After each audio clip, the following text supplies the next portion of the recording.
Hello students, आज हम class 12 CBSE maths chapter 2 of NCERT जिसका नाम है इनवर्स ट्रिग्नोमेट्रिक फंक्शंस के फर्स्ट लेक्चर की शुरुआत करेंगे।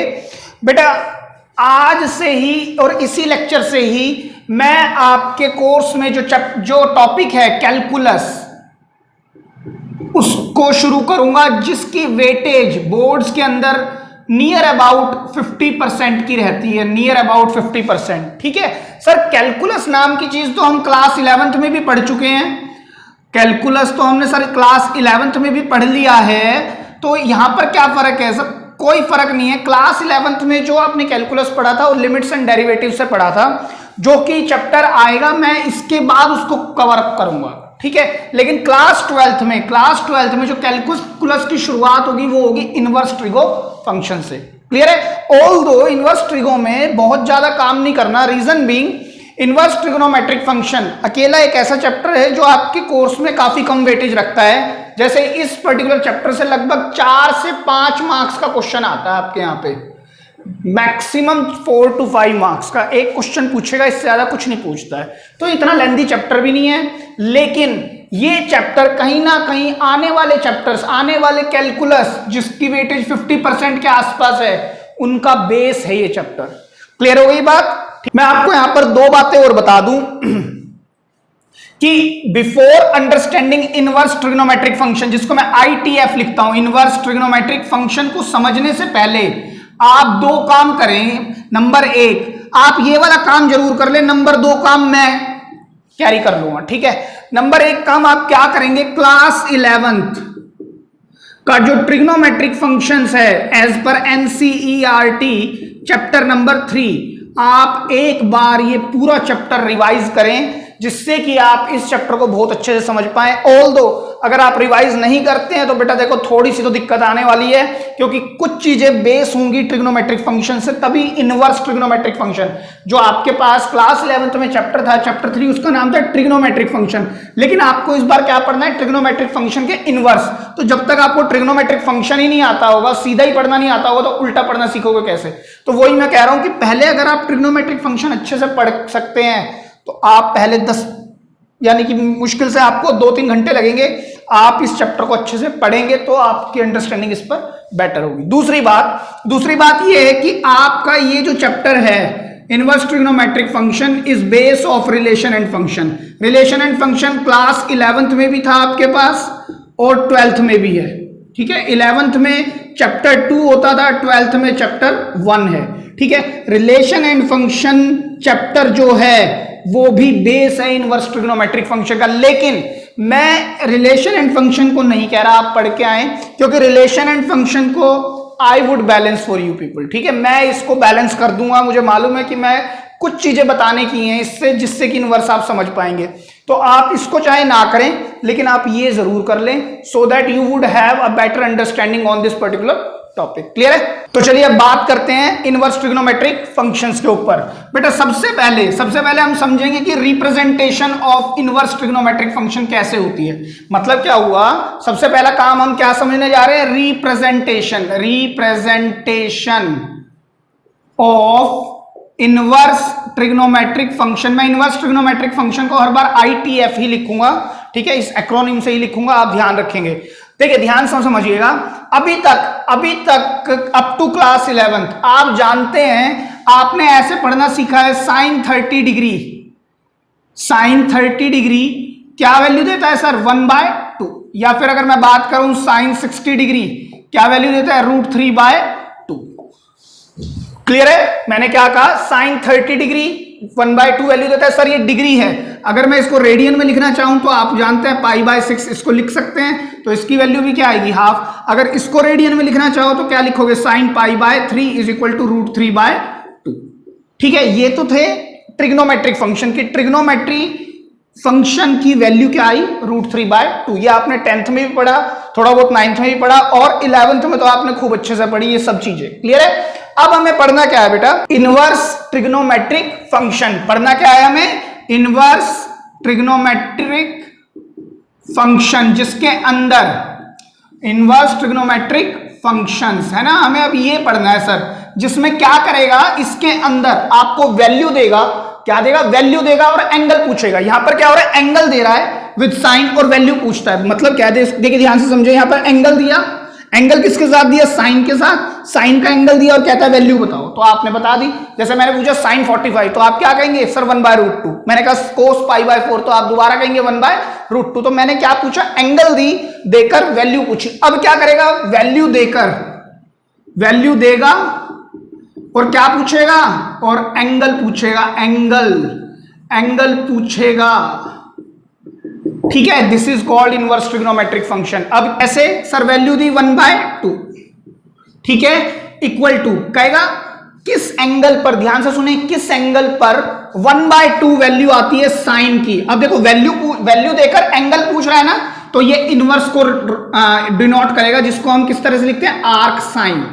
आर्क साइन, आर्क साइन का मतलब होता है इनवर्स, या फिर सर हम इसको और लिख सकते हैं ए साइन, ये भी एक लिखने का मेथड है। या फिर जो इंडिया के अंदर या जो हमारे यहां ज्यादातर चलता है, हम इसको साइन इनवर्स इस तरह से पढ़ते हैं, ठीक है। आप किसी भी तरह से नोटेशन दे सकते हैं, आर्क साइन, असाइन या साइन इनवर्स। अब देखिए बोलता क्या है, आपसे एंगल पूछ रहा है वैल्यू देकर, एंगल पूछ रहा है वैल्यू देकर कि 1/2 वैल्यू किस एंगल पर होगी साइन की, 1/2 वैल्यू किस एंगल पर होगी साइन की। तो आप क्या कहेंगे, आंसर 30 डिग्री और π/6। अगर रेडियन में देना है तो रेडियन में, डिग्री में देना है तो डिग्री में। ये बात आपने 11th में पढ़ ली थी, ठीक है। और रेडियन का साइन स्मॉल c से भी आप डिनोट करते हैं, ठीक है। किस एंगल पर 1/2 वैल्यू आती है साइन की, किस एंगल पर 1/2 वैल्यू आती है साइन की, तो आप कैसे लिख देंगे, π/6। सबसे पहली बात है समझना पड़ेगा, जैसे मैंने दोबारा लिखा है, यहां पर लिखा cos 30 डिग्री, ठीक है। तो आप क्या आंसर देते हैं, cos 30 डिग्री का सर √3/2।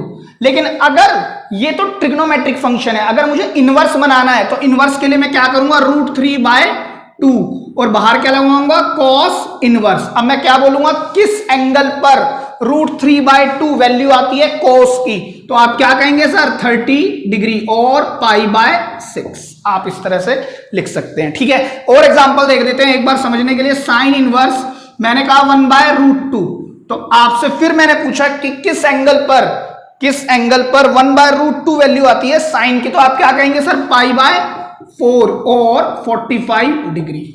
क्लियर हो गई ये बात, किस तरह से हम इसको रिप्रेजेंट करते हैं। रिप्रेजेंटेशन कुछ इसी तरह से होती है। अच्छा, किसी बच्चे को लगता है कि सर ये देखिए मैंने लिखा sine 30 degree is equal to 1/2, है ना, इसको लिखने का मेथड बता रहा हूं, ये तो आप समझ ही गए, इसको तो इसी तरह नोटेशन देते हैं। इसकी बात है कि सर इस साइन को अगर मैं उधर फेंक दूं साइन को, तो साइन क्या हो जाएगा, 1/, चला जाएगा, और ये क्या है हाफ, तो ये साइन ऊपर जाएगा तो 30 degree is equal to sine inverse 1/2 बन जाएगा। तो ये देखो लो, साइन इनवर्स 1/2 किसके इक्वल आएगा सर, 30 डिग्री के इक्वल तो आएगा।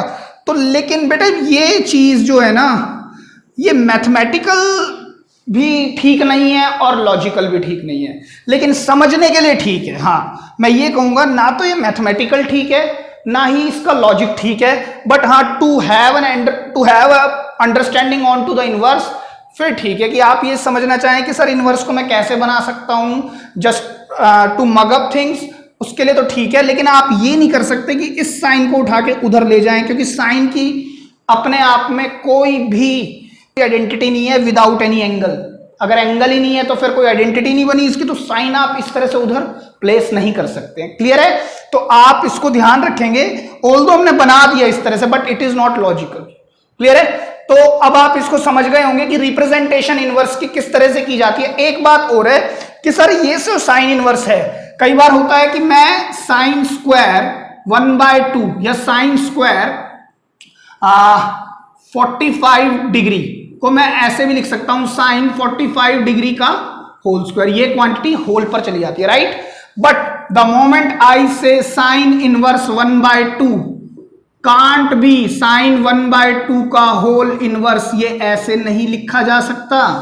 ये बात याद रखिएगा, मैंने क्या कहा, cos inverse √3/2 can't be written as cos √3/2 का होल इनवर्स। हम इसको इस तरह से नहीं लिख सकते हैं, ये बात याद रखिएगा, क्योंकि ये एक अलग फंक्शन है और फंक्शन को यानी कि नोटेशन है फंक्शन की, इसको हम इस तरह से लिख रहे हैं। लेकिन ये नहीं कि इसको हम मैथमेटिकल ऑपरेशंस पर ले जाएं कि सर इनवर्स, यहां पर तो इनवर्स है, इसका मतलब तो होल पर नहीं नहीं नहीं, ऐसा कुछ नहीं है।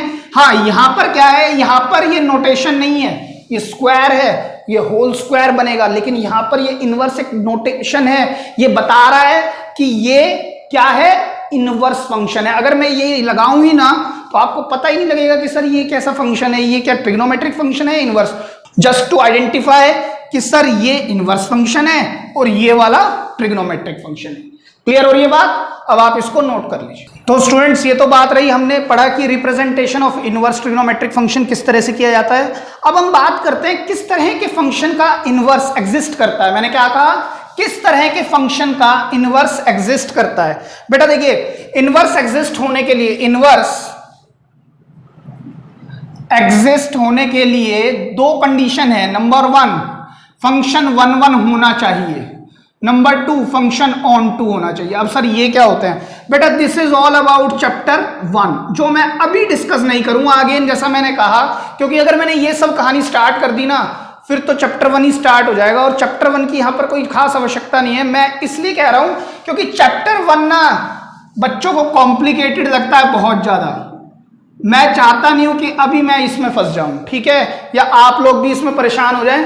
रीजन बीइंग, कॉम्प्लिकेशन इसमें नहीं है, मैं कहूंगा कि चैप्टर थोड़ा सा मोनोटोनस है, यस थोड़ा सा डल है, थोड़ा बोरिंग हो जाता है, क्योंकि एक जैसी सी चीज है, पता लगता है कि जो दिया हुआ है वही प्रूव करे जा रहे हैं, पता है ये है लेकिन कैसे करना है वो लिखने का ढंग है बस, ठीक है। तो ये जो 1 1 और ऑन टू जो फंक्शंस है ना, these are the type of functions, ये टाइप्स हैं फंक्शन की, जिनको मैं फर्स्ट चैप्टर में ही डिस्कस करूंगा, ठीक है। लेकिन अभी के लिए मैं इस पर नहीं आऊंगा, ठीक है। तो इनवर्स एग्जिस्ट किसी भी फंक्शन का कब करेगा, जब ये दोनों पॉइंट सेटिस्फाई करेंगे कि वो फंक्शन 1 1 भी हो और ऑन टू भी हो। लेकिन सर हमें समझ तो आया नहीं है कि कैसे आप कह रहे हो कि 1 1 भी हो और ऑन टू भी हो, और आप कह रहे हो कि इसको हम बाद में लेंगे। लेकिन मैं एक बात कह रहा हूं आपको कि विदाउट अंडरस्टैंडिंग दिस, किस तरह से इनवर्स किसी भी फंक्शन का एग्जिस्ट कर सकता है, मैं आपको अच्छे से ब्रीफ कर दूंगा इन द लेमन टर्म्स, ठीक है। तो अब आप समझना स्टार्ट करते हैं कि इनवर्स ट्रिग्नोमेट्रिक फंक्शन, इनवर्स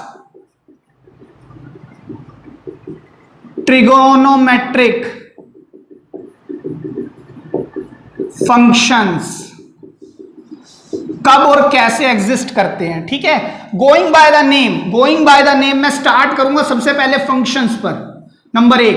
दूसरी बात करूंगा मैं ट्रिग्नोमेट्रिक फंक्शन की, तीसरी बात करूंगा मैं इनवर्स ट्रिग्नोमेट्रिक फंक्शन की, ठीक है। पीछे से चलाऊंगा, सबसे पहले हम फंक्शन समझेंगे कि होते क्या है। ऑल्दो ये बात आपको 11th में समझा दी गई थी कि फंक्शंस क्या होते हैं, फिर भी मैं एक बार बता देना चाहता हूं कि व्हाट आर फंक्शंस। देखिए फंक्शंस क्या होते हैं,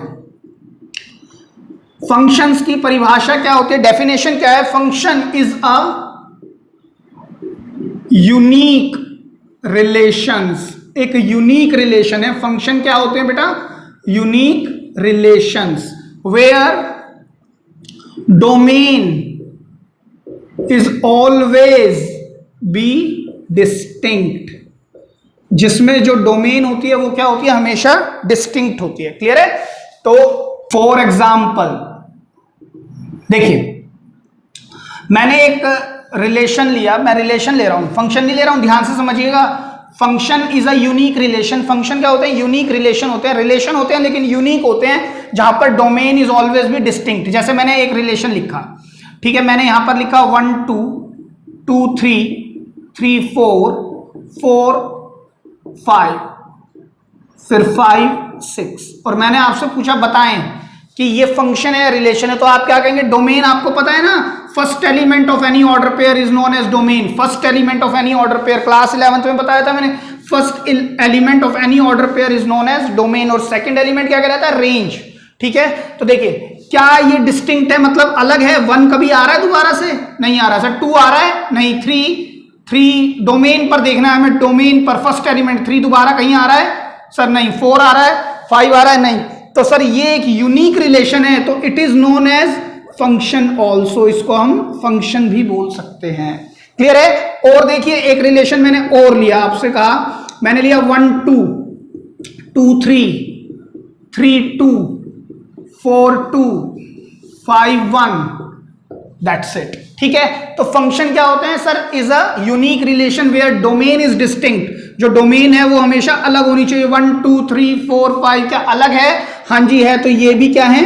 फंक्शन है सर इसमें, लेकिन जो रेंज है वो सेम आ रही है, हमें रेंज पर जाना ही नहीं है। मैंने क्या कहा आपको, क्या डेफिनेशन है फंक्शन की? जहां पर डोमेन डिस्टिंक्ट होती है उसी को हम फंक्शन बोल देते हैं, ठीक है। वो एक रिलेशन नहीं रहता, वो क्या बन जाता है? फंक्शन, ठीक है। एक और रिलेशन देखते हैं। मैंने कहा 1 2 2 3 2 4 3 5 4 6, ठीक है। ध्यान से देखिए बेटा, इसके अंदर सर देखिए डोमेन 1 है, यहां 2 है, फिर 2 है, फिर 3 है, फिर 4 है। तो अब ये फंक्शन नहीं है क्योंकि डोमेन अलग अलग नहीं है। जब डोमेन अलग होगी तभी वो फंक्शन कहलाएगा।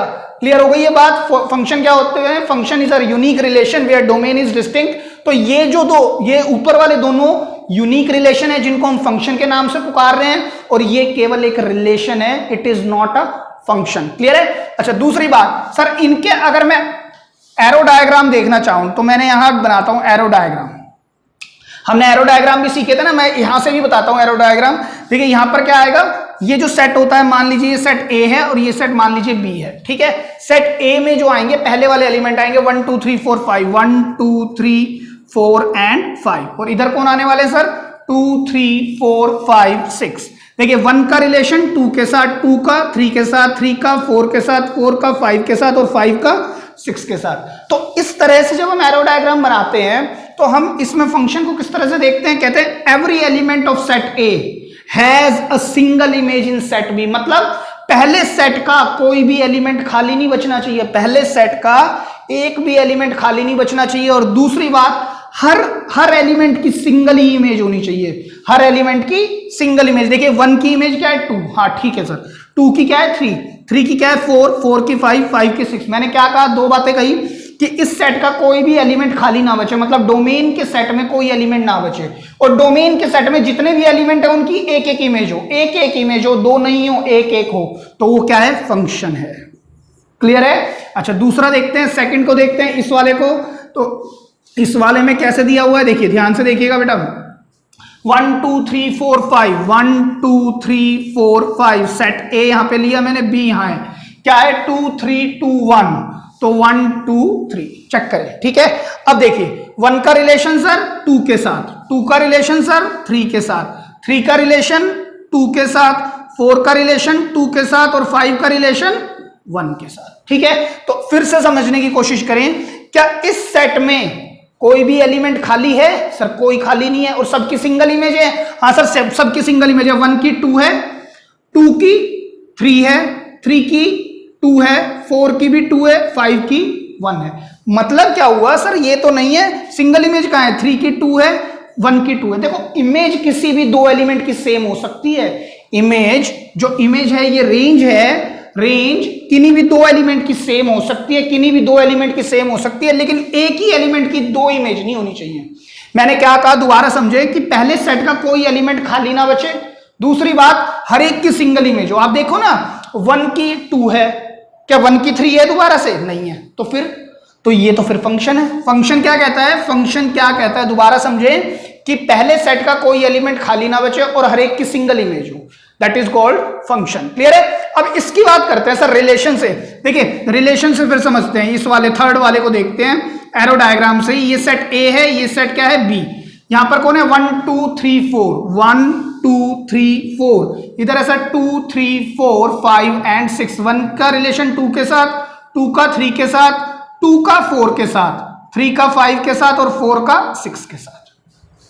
सर इस सेट का कोई एलिमेंट खाली बचा? सर नहीं बचा। और हर एक एलिमेंट की डोमेन के हर एलिमेंट की सिंगल इमेज होनी चाहिए। सर 1 की इमेज क्या है? 2, ठीक है।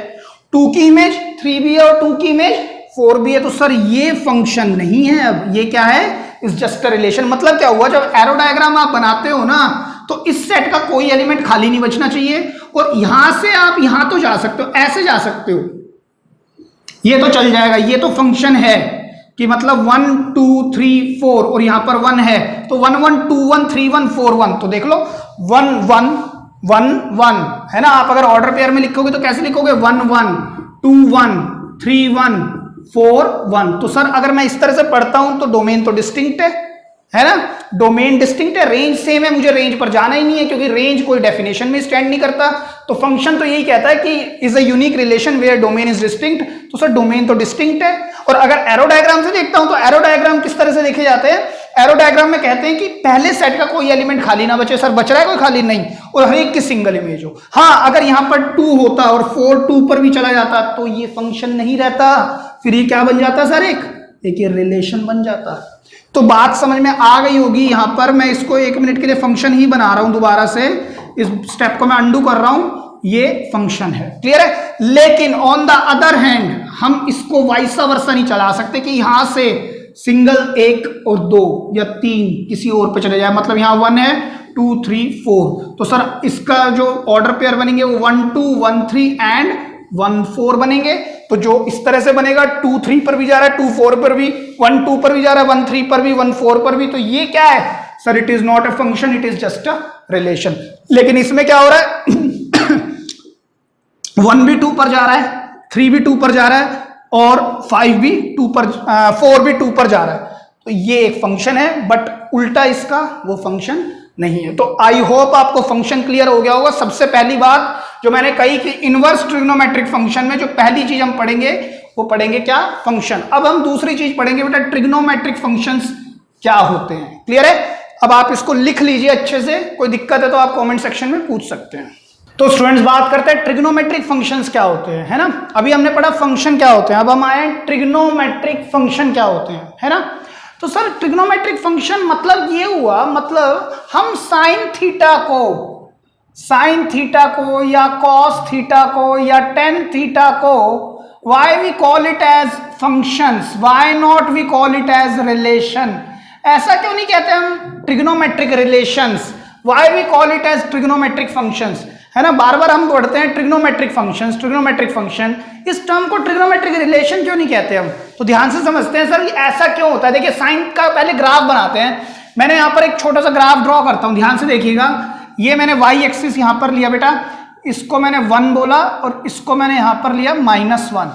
यहाँ पर मैंने 0 डिग्री लिया, यहाँ पर रेडियन में ले लेते हैं, काम करते हैं। ये लिया मैंने π/2, this is pi, this is 3π/2, this is 2π at 5π/2, ठीक है। उसी तरह से इधर भी ले लेते हैं -π/2, -π, -3π/2, -2π, -5π/2 एंड सो ऑन, और उधर भी, ठीक है। It is our x axis, इधर लिख लेता हूं मैं नेगेटिव एक्स एक्सिस, ये पॉजिटिव एक्स है और ये वाई एक्सिस, क्लियर है।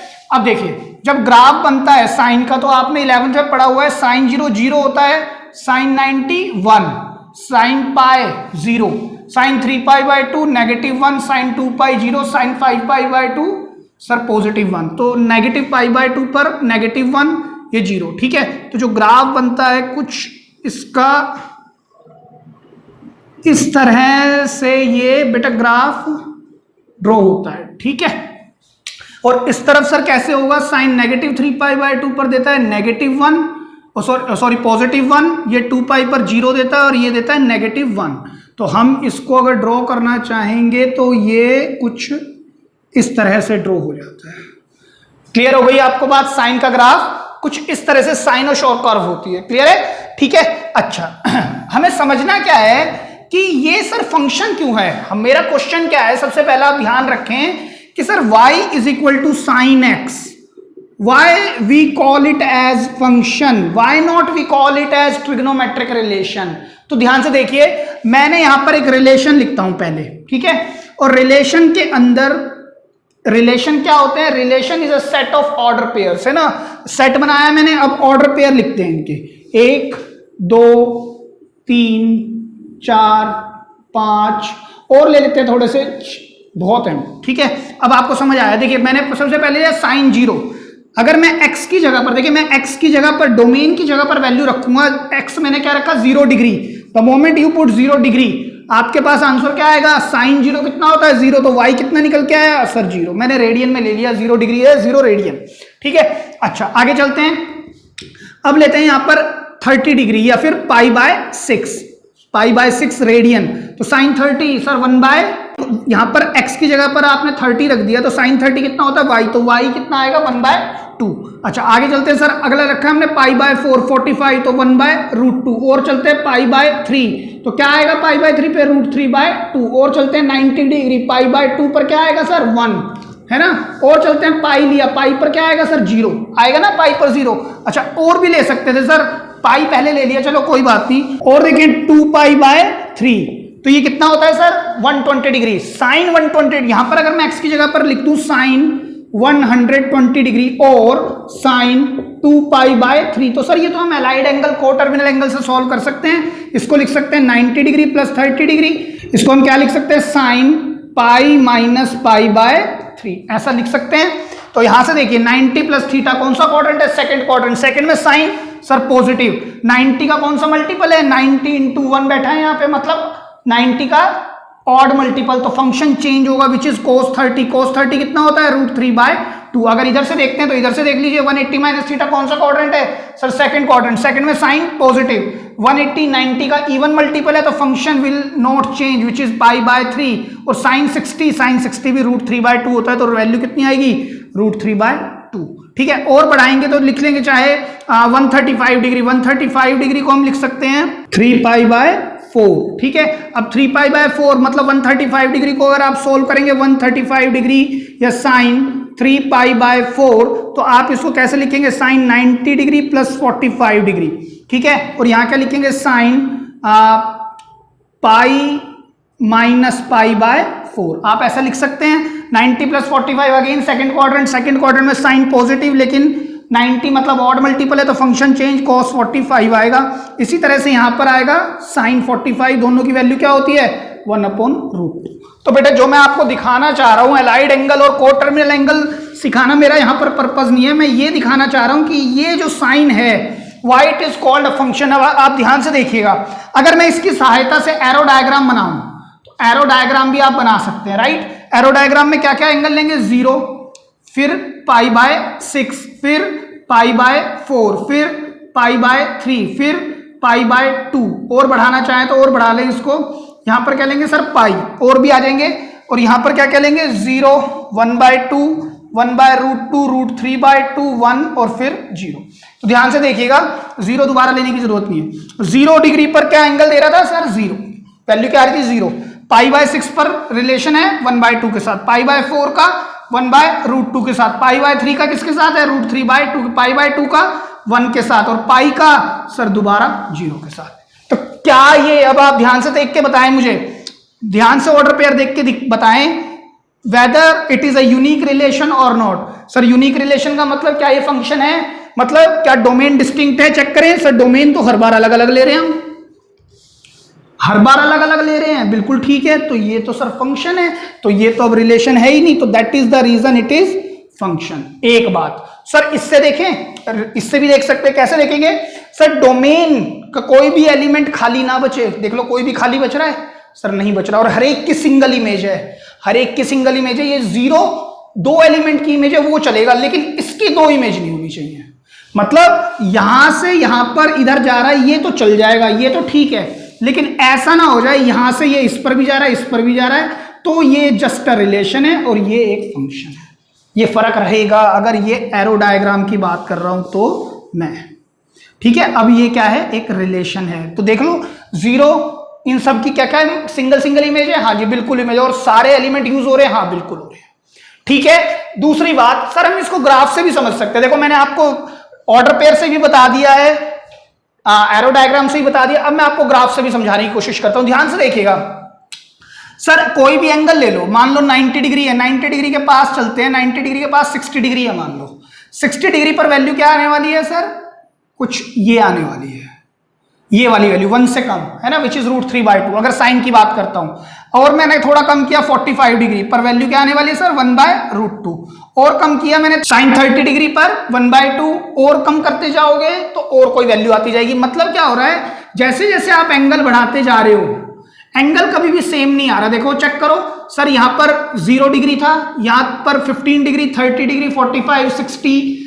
65, 66, 70, फिर 90, फिर जाएंगे आप और आगे जाएंगे तो 120 पर वैल्यू क्या आने वाली है सर, साइन 120 पर वैल्यू क्या आई थी हमारी 120 ये रहा है ना, 120 पर क्या वैल्यू आएगी, √3/2। वैल्यू सेम आ सकती है लेकिन डिग्री सेम आ रही है। अगर डिग्री सेम हो गई तो वैल्यू भी सेम हो जाएगी। अगर मैंने यहां पर लिख दिया π/4 तब तो 1/√2 आ ही जाएगा। तो 1/√2 है सर, ये तो ऑलरेडी आ गया। तो ऑर्डर पेयर, ये तो सेट है, सेट में रिपीटिशन अलाउड नहीं होती तो हम इसको वैसे ही मूव आउट कर देंगे। बात समझ में आ रही है सर? यहां पर सेम नहीं हुआ ये, क्योंकि ये ऑर्डर पेयर इसका डुप्लीकेट आ गया है। जब ये ऑर्डर पेयर इसका डुप्लीकेट आ गया तो जो सेट्स हम पढ़ते थे, रिपीटिशन नाम की चीज अलाउड नहीं होती थी, तो हम इसको वैसे ही मूव आउट कर देंगे। तो मेरा क्या कहने का मकसद है, हर एंगल पर कोई ना कोई वैल्यू रिप्रेजेंट कर रहा है, हर एंगल पर कोई ना कोई वैल्यू रिप्रेजेंट कर रहा है। अलग बात है कि जो साइन की जो रेंज होती थी वो -1 से 1 होती थी, तो सारी वैल्यू -1 से 1 के बीच में आ रही है, लेकिन ऐसा कोई भी एंगल नहीं है जिस पर वैल्यू नहीं आ रही।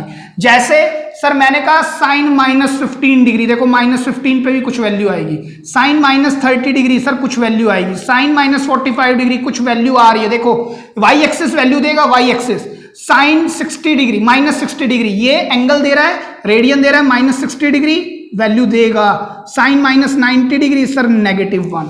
चेक करो, और आगे बढ़ोगे सर साइन -120 फिर दे देगा वैल्यू, साइन -135 फिर वैल्यू मिलेगी, साइन -150 फिर वैल्यू मिलेगी। इस तरह से आपको वैल्यू मिलती रहेंगी हर एक एंगल पर।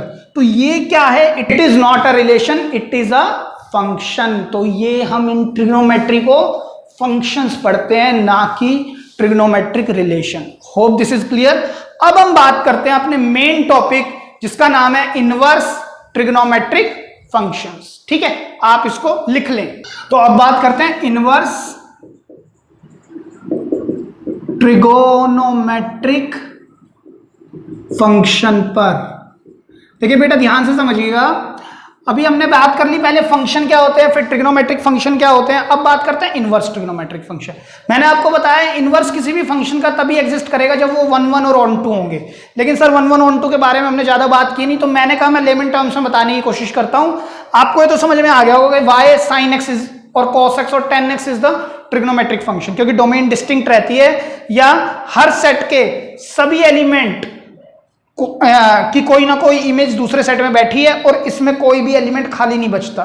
ठीक है, और ग्राफ से ही मैंने बताया कि हर एंगल पर जब आप कोई भी एंगल रखेंगे तो कोई ना कोई वैल्यू मिलेगी, कोई ना कोई वैल्यू मिलेगी। ये नहीं होगा कि एक एंगल पर दो वैल्यू सेम मिल जाए, एक एंगल पर सेम दो वैल्यू नहीं मिलेंगी। क्लियर है? लेकिन इनवर्स ट्रिग्नोमेट्रिक फंक्शन क्या कहता है, इनवर्स ट्रिग्नोमेट्रिक फंक्शन कहता है कि किस एंगल के लिए क्या एंगल होगा जब वैल्यू 1/2 आएगी साइन की, क्या एंगल होगा, किस एंगल पर 1/2 वैल्यू आएगी साइन की, तो इसको हम इनवर्स फंक्शन बोलते हैं। तो आप क्या आंसर देंगे सर, π/6 और 30 डिग्री, यही आंसर देंगे। ठीक है, तो ध्यान से देखिएगा फिर से। तो सर इस बात का मतलब ये हुआ कि साइन इनवर्स 1/2 पर हमारे को ये वैल्यू मिल गई। ठीक है, तो अगर मैं इस चीज को ग्राफ से समझने की कोशिश करूं, ध्यान से समझिएगा। सबसे पहले मैंने यहां पर बेटा मैंने ऑर्डर पेयर से समझाया था, नंबर 1 ये चीज ली थी, दूसरे पे मैंने एरो डायग्राम लिया था, तीसरे पे मैंने ग्राफ लिया था। अब मैं जरा समझाने की कोशिश कर रहा हूं आपको साइन इनवर्स फंक्शन कि 1/2 यानी कि किस एंगल के लिए 1/2 वैल्यू आएगी साइन इनवर्स की, तो आपने कहा π/6। लेकिन ध्यान से समझिएगा, मैं इस बार पहले ग्राफ उठा रहा हूं, मैंने यहां पर लिया 1/2। ठीक है, अब मैं बात कर रहा हूं, अब मैं ये नहीं देख रहा y = sin x, मेरा ये फंक्शन कैसा है, x = sin इनवर्स y। अब मेरे को y रखना है, मतलब इसमें से चीजें रखनी है, एंगल नहीं रखने, अब मुझे वैल्यू रखनी है। वैल्यू तो रखी हुई है सर, ये क्या है, x आया, मतलब एंगल निकल के आया। x कौन थे सर, एंगल, और y क्या है, y तो वैल्यू है, वही तुम कर रहे हैं हम। इस बार मैं क्या रखूंगा, y, तो मैंने क्या रखा y की जगह पर 1/2 रखने के बाद मुझे क्या ढूंढ के लाना है, एंगल। तो आप ध्यान से देखिएगा सर, 1/2 पर वैल्यू मिलेगी π/6 विच इज 30 डिग्री। लेकिन कोई सर जरूरी तो नहीं है, 1/2 पर तो वैल्यू ये भी मिल रही है मुझे, 1/2 पर सर ये वैल्यू भी मिल रही है। ये कौन सी वैल्यू है सर, कौन सी मिल रही है, 5π/6, जिसको हम और करके यहां पर डिग्री में भी लिख देता हूं, 150 और करके 30 डिग्री। तो सर ये मतलब समझ में आया कि किस एंगल के लिए 1/2 वैल्यू आएगी साइन पर, किस एंगल के लिए 1/2, तो आपने कहा सर 1/2 वैल्यू किस एंगल के लिए, π/6 एंगल के लिए भी आएगी, 5π/6 के लिए भी आएगी, और आगे चलो सर 390 के लिए भी आएगी, 390 डिग्री एंगल के लिए भी आएगी, जिसको हम क्या लिख सकते हैं 13π/6। ये तो सर यानी कि बहुत सारे एंगल के लिए 1/2 वैल्यू आएगी। मतलब क्या हुआ, साइन इनवर्स 1/2 वैल्यू आपको π/6 पर भी मिल रही है, 5π/6 पर भी मिल रही है, 13π/6 पर भी मिल रही है ना सर। इधर भी तो मिल रही है, इधर देखो अगर मैं 1/2 की बात करूं तो सर ये आ रही 1/2 आ रहा है ना, ये 1/2 सर ये भी कोई एंगल होगा, और आगे चलोगे तो सर एक ये एंगल भी होगा, और आगे चलोगे तो सर ये तो बहुत सारे angle, n number of angles आएंगे, एंड सो ऑन आप लिख सकते हो। इसमें पॉजिटिव भी आएंगे और नेगेटिव भी आएंगे, है ना। या फिर आप इसको उस तरह से भी समझ सकते हैं, कैसे कि सर अगर मैं इसका ऑर्डर पेयर बनाने की कोशिश करूं, अगर मैं इसका एरो डायग्राम बनाऊं या ऑर्डर पेयर बनाने की कोशिश करूं, मैंने रिलेशन ही ले लिया पहले, तो मैंने यहां लिखा 1/2, तो 1/2 आप किस पर कह सकते हैं सर π/6। अगर मैं अब मैं क्या रख रहा हूं y मैंने क्या रखा 1/2 कितने पर आएगा π/6 पर, या सर 1/2 किस पर आएगा 5π/6 पर, या 1/2 कितने पर आएगा सर 13π/6 पर, एंड सो ऑन। ये तो सर बहुत सारे बनेंगे। तो ये क्या रिलेशन है, फंक्शन है सर, यहां तो डोमेन ही डिस्टिंक्ट नहीं है, तो ये तो कैसे फंक्शन है, तो जस्ट रिलेशन ही है जो हमने लिखा हुआ है। अच्छा इधर से देखो, अगर मैं एरो डायग्राम की बात करता हूं तो 1/2 इधर आया, इधर क्या लेना है π/6, 5π/6 भी आएगा, 13π/6 भी आएगा, एंड सो ऑन, और ऊपर भी एंड सो ऑन। तो सर 1/2 रखोगे तब भी ये वैल्यू आएगी, ये रखोगे तो भी एंगल मिलेगा, ये रखोगे तो भी एंगल मिलेगा। अगर मैं 1/2 वैल्यू के लिए एंगल ढूंढने लगूं तो सर ये सारे एंगल आएंगे कब, साइन में। मतलब किस एंगल के लिए 1/2 वैल्यू आएगी साइन की, किस एंगल के लिए 1/2 वैल्यू आएगी साइन की, तो आप कहोगे सर इन सब एंगल के लिए। तो क्या ये फंक्शन है सर, ये भी फंक्शन नहीं है। क्यों, क्योंकि पहली जो कंडीशन है वो तो सेटिस्फाई हो रही है कि सर कोई भी एलिमेंट खाली ना बचे। चलो मैंने कहा एक ही एलिमेंट था तो खाली तो बचा ही नहीं है। दूसरी बात क्या कहती है कि इसकी सिंगल इमेज हो, देखो इसकी कितनी इमेज आ रही है, इसकी तो बहुत इमेज आएंगी, तो सर ये तो एक रिलेशन हो गया।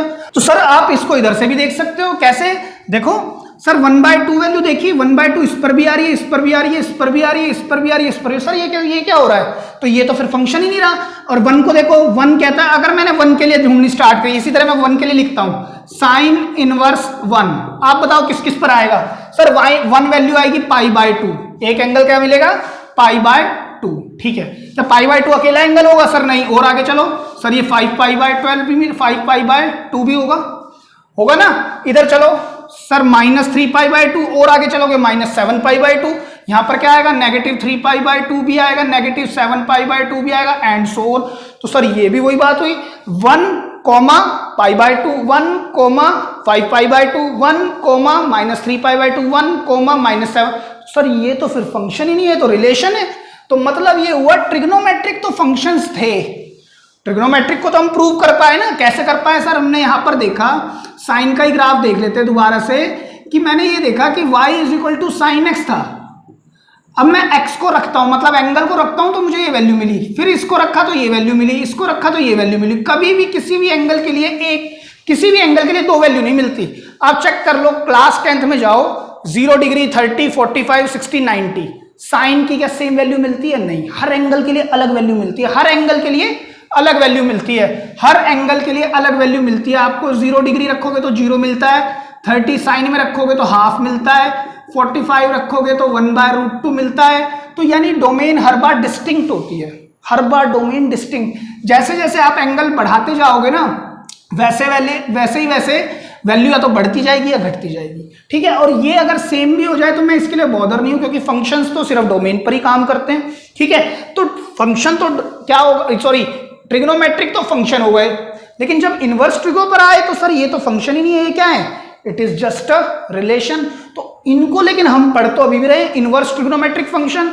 तो बेटा इन इनवर्स ट्रिग्नोमेट्री को फंक्शन बनाने के लिए कुछ लिमिट किया गया ग्राफ के अंदर, कुछ लिमिट मतलब कुछ रेंज बनाई गई, जिसके अंदर इनको हमने फंक्शन डिफाइन किया। मतलब देखिए मैं दोबारा बताता हूं, इधर आप इसको पहले लिख लीजिए। तो देखिए समझते हैं क्या किया बेसिकली, देखिए ध्यान से समझिएगा। ये π/2 है, ये -π/2 है और ये 0 है, ठीक है। तो बोला क्या गया कि इसकी कुछ ब्रांचेस बना दी गई, ठीक है। अब मैंने क्या कहा, इनवर्स ट्रिग्नोमेट्रिक फंक्शन तो बना नहीं, या बन क्या गया रिलेशन, तो इसको लिमिट किया गया, इसकी रेंज बनाई गई। बोला क्या गया कि इसको हम यहां से ऐसे, बात समझने की कोशिश करें बेटा।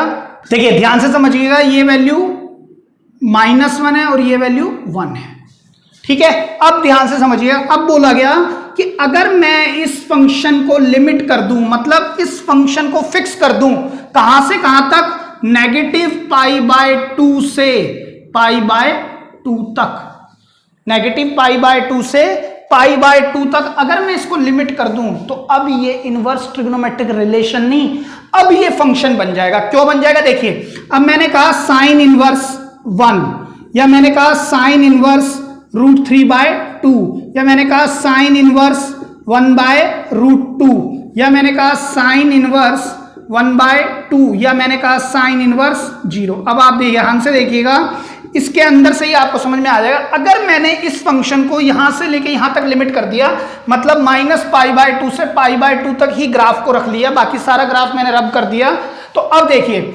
किस एंगल के लिए 1 वैल्यू आएगी साइन पर, किस एंगल के लिए 1 वैल्यू आएगी साइन पर, तो आप क्या कहेंगे सर, π/2 पर 1 वैल्यू आएगी साइन की, आएगी ना। अच्छा और आगे चले, √3/2, √3/2 थोड़ा नीचे आता है, तो किस एंगल के लिए वैल्यू आएगी √3/2 साइन की, तो √3/2 कब आता है सर, π/3 पर, 60 डिग्री पर। तो बेसिकली मतलब क्या हुआ, ये वैल्यू होगी, यानी कि यहां पर मान लीजिए साइन का कर्व है, तो आप क्या लिखेंगे, π/3, ठीक है। तो अब मैं बात करूं बेटा किसी भी एंगल की या किसी भी वैल्यू की, मान लीजिए वैल्यू ये वाली रखनी है तो मुझे यही एंगल मिलेगा, वैल्यू ये रखनी है तो मुझे ये एंगल मिलेगा, वैल्यू ये रखनी है तो ये एंगल मिलेगा। अभी आगे क्या हो रहा था, अगर मैं ये वैल्यू रखता था तो ये तो मिलता था, ये भी मिल जाता था, तो ये दो मिलने की वजह से ना हाफ की दो इमेज बनती थी, हाफ की इमेज बन रही है π/6 भी और 5π/6 भी, तो सर ये फंक्शन नहीं बन रहा, तो इसको छोटा कर दिया, लिमिट कर दिया, इसको रेंज बना दी, एक ब्रांच बना दी -π/2 से π/2, ठीक है। सर और कुछ भी बन सकती थी, देखो एक ब्रांच तो बनाई यहां से यहां तक, एक और बन सकते हैं π/2 से 3π/2, तो सर ये भी तो ले सकते थे, तो ये ब्रांच बना दी। अब ध्यान से देखिएगा, अगर मेरे पास, अब मैं दोबारा से अगर इसका ड्रॉ करूं ग्राफ, अगर मैं इसको हटा दूं, बेटे ये बात समझ में आ गई होगी आई होप।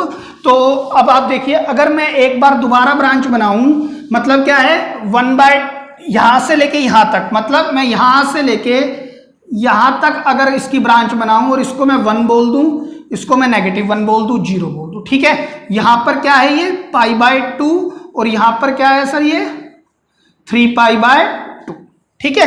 अब आप खुद सोचो 1 पर वैल्यू क्या देगा सर, π/2, √3/2 पर, √3/2 पर अब वैल्यू सर ये वाली तो रहेगी नहीं, क्योंकि ये तो आपने ग्राफ ही हटा दिया, तो अब बची सिर्फ ये, और कोई बची नहीं, तो √3/2 पर केवल एक वैल्यू आएगी, केवल एक एंगल आएगा √3/2, यानी कि किस एंगल के लिए √3/2 वैल्यू आएगी साइन की, तो वो एक एंगल होगा, ठीक है। इसी तरह से सर 1/√2 इस एंगल के लिए आएगी सिर्फ, और अगर मैं बात करूं 1/2 तो सिर्फ इस एंगल के लिए आएगी, किसी और एंगल के लिए नहीं आएगी, क्योंकि हमने ग्राफ को लिमिट कर दिया। तो मैं कई तरह से ग्राफ को लिमिट कर सकता हूं, मैंने कहा π/2 से 3π/2 भी एक ब्रांच बनाई जा सकती है, और सर -π/2 से यहां तक भी एक ब्रांच बनाई जा सकती थी। मैं इसको ऊपर लिख देता हूं, -3π/2 से -π/2 तक भी एक ब्रांच और भी बन सकती थी ब्रांच, इसी तरह के इंटरवल में, कि जहां पर वैल्यू यूनिक आए, हर एक एंगल यूनिक आए, हर वैल्यू के लिए एक ही एंगल आए, हर वैल्यू के लिए एक ही एंगल आए। ऐसा ना हो 1 के लिए 90 भी आ जाए, 1 के लिए 5π/2 मतलब 450 डिग्री भी आ जाए, है ना। तो इनको लिमिट करने के लिए आपने ग्राफ को इस तरह से ब्रेक किया, अब ये फंक्शन बनने स्टार्ट हुए, ठीक है। जब मैंने ग्राफ को ब्रेक किया तो फंक्शन बनने स्टार्ट हुए। अच्छा, तीसरी बात, सर इस तरह की तो बहुत ब्रांच बन सकते हैं, लेकिन जो यूनिवर्सली एक्सेप्टेड ब्रांच है वो यही है, जिसको हम प्रिंसिपल वैल्यू ब्रांच बोलते हैं, प्रिंसिपल ब्रांच भी बोलते हैं, ठीक है। तो अब आप याद रखेंगे, साइन के लिए जो प्रिंसिपल ब्रांच है वो क्या है, -π/2 से π/2 साइन के लिए, ठीक है। आपको समझ में आ गया होगा क्यों इनको फंक्शंस बोला गया, क्योंकि जब इनवर्स किया गया ना बेटा, तो पूरे ग्राफ पर देखते हैं तो एक वैल्यू के लिए कई एंगल लाई कर रहे हैं, एक वैल्यू के लिए कई एंगल, 1 के लिए कई एंगल लाई कर रहे हैं। तो सर ये तो फंक्शन ही नहीं रहा, और फंक्शन बनाना तभी है जब एक के लिए वैल्यू इसके लिए यूनिक ही वैल्यू आए, मतलब 1 के लिए कोई और एंगल ना आ जाए, 1 के लिए एक ही एंगल आए, फिर 1/2 के लिए केवल एक एंगल आए। यहां पर तो कई कई आ रहे हैं, और बल्कि बहुत आ रहे हैं, जिसको आप काउंटलेस कह सकते हैं। और पता लगा 0 डिग्री के लिए भी कई आ रहे हैं, n पाई आ रहे हैं ना, तो इसको लिमिट किया गया। अब 0 डिग्री के लिए सिर्फ ये आ रहा है इस वाले में, 0 डिग्री के लिए इस वाले में सिर्फ ये आ रहा है, तो अब ये फंक्शन बन पाए, अदरवाइज ये फंक्शन नहीं बन पा रहे थे। So this is all about inverse trigonometric function brief की किस तरह से फंक्शन बने। बेटा देखिए बहुत ही लेंथी चैप्टर है, जो पहला चैप्टर है, लगभग 6 से 7 लेक्चर का चैप्टर है, जिसको मैंने आधे पौने घंटे में ब्रीफ करने की कोशिश की है। और मुझे लगता है कि आपको एक लेमन टर्म्स में समझ आ गया हो, ऑल्दो मैंने 1 और 2 के बारे में कोई बात नहीं यहाँ पे की, लेकिन आप बिलीव मी, जब मैं इस चैप्टर को बताऊंगा तो स्क्रैच से इतना बढ़िया बताने की कोशिश करूंगा कि सारी चीजें एक एक करके खोल देंगे यहाँ पे कि किस किस तरह से चीजें हो रही हैं। ठीक है, तो बाय सेइंग दिस काइंडली आप इसको लिख लीजिए, अच्छे से समझ लीजिए। अगर इसमें कोई डाउट है तो आप मुझसे पूछ सकते हैं, कोई इश्यू नहीं है। अब हम बात करेंगे ट्रिग्नोमेट्रिक फंक्शन और इनवर्स ट्रिग्नोमेट्रिक फंक्शंस की डोमेन और रेंज के बारे में। Then will move to the exercise first. Clear है, लिख लीजिए। तो स्टूडेंट्स बात करते हैं सबसे पहले ट्रिग्नोमेट्रिक फंक्शंस के डोमेन रेंज की। बेटा although it is 11th class topic, लेकिन फिर भी मैं ना इसको लेके चलना चाहता हूं, जो मैं ले पाऊंगा मैं इसको जरूर बता दूंगा। ठीक है, क्योंकि इसमें बच्चों को ज्यादातर डाउट रहता है, फिर भी मैं बता देता हूं। साइन एक्स या साइन थीटा, मैंने पहला फंक्शन लिया साइन थीटा। ठीक है, इसकी डोमेन मैं समझाऊंगा नहीं क्योंकि 11th का टॉपिक है, मैं जल्दी जल्दी बताऊंगा। साइन थीटा का जो डोमेन होता था वो होता था रियल नंबर, और जो रेंज आती थी वो -1 से 1, ये तो अभी अभी आपने देखा भी है। ठीक है, रेंज यही रहती थी। दूसरा सर कॉस थीटा, इसकी भी डोमेन रेंज 1, ये real number, capital R belongs to real number, और जो रेंज आती थी -1 से 1। ठीक है, थर्ड सर टेन थीटा, जिसको टेंजेंट ऑफ थीटा भी बोलते हैं हम, तो टेन थीटा को हम लिख सकते हैं किस तरह से, sine theta over cos theta. ठीक है, आप जानते हैं कि सर नीचे जो डिनोमिनेटर है ना, denominator, because cos theta can not be equal to 0, ये 0 नहीं बनना चाहिए, कॉस थीटा 0 नहीं बनना चाहिए। मतलब क्या हुआ कि सब काम करेंगे, सभी रियल नंबर काम करेंगे, but not cos theta equal to 0। और कॉस थीटा 0 कब होता था सर, ऑड मल्टीपल ऑफ π/2 पर, वेयर n बिलोंग किसको करते थे, इंटीजर को। ठीक है, n किसको बिलोंग, मतलब रियल नंबर में से ऑड 3π/2 - 5π/2 उन सबको आप निकाल देंगे। ठीक है, तो रेंज क्या निकल के आती है sir, all real numbers. Range क्या निकल के आती है, ऑल रियल नंबर, या हम इसको -∞ से इन्फिनिटी ऐसे भी लिख सकते हैं, और -∞ से इन्फिनिटी, और -∞ से इन्फिनिटी। कुछ बुक्स ऐसे भी लिखते हैं, कोई घबराने वाली बात नहीं। ठीक है, फोर्थ अब आता है कोटेंजेंट थीटा। कोटेंजेंट थीटा को हम कैसे लिख सकते हैं, cos theta over sine theta, right, where because sine theta can't be equal to 0, है ना, साइन थीटा 0 नहीं होना चाहिए, मतलब रियल नंबर में से कौन हट जाना चाहिए, n पाई, क्योंकि साइन थीटा 0 कब कब होता है, जब थीटा n पाई होता है। तो रियल नंबर में से n पाई मतलब पाई -2π, सॉरी पाई -π, 2π -2π, 3π -3π, वो सब हट जाने चाहिए, वेयर n किसको बिलोंग करता हो, इंटीजर को। ये बात आपने लिखनी है।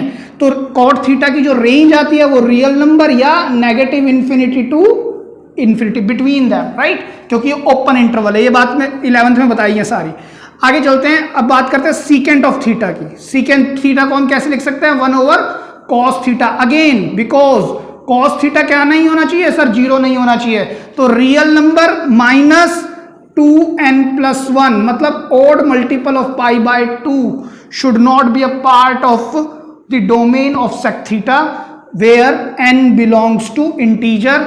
और जो इसकी रेंज है उसको हम कैसे लिखते हैं सर, देखिए ध्यान से देखिएगा, या तो ऑल रियल नंबर में से माइनस कर दो आप, -1 से 1 ओपन इंटरवल, मतलब -1 और 1 के बीच के नंबर रियल नंबर से माइनस कर दो, या फिर आप ऐसे भी लिख सकते हैं सर, मैंने कहा -∞ से -1 तक आना है, -∞ इंक्लूड नहीं करना बट -1 इंक्लूड करना है, यूनियन 1 से इन्फिनिटी तक जाना है।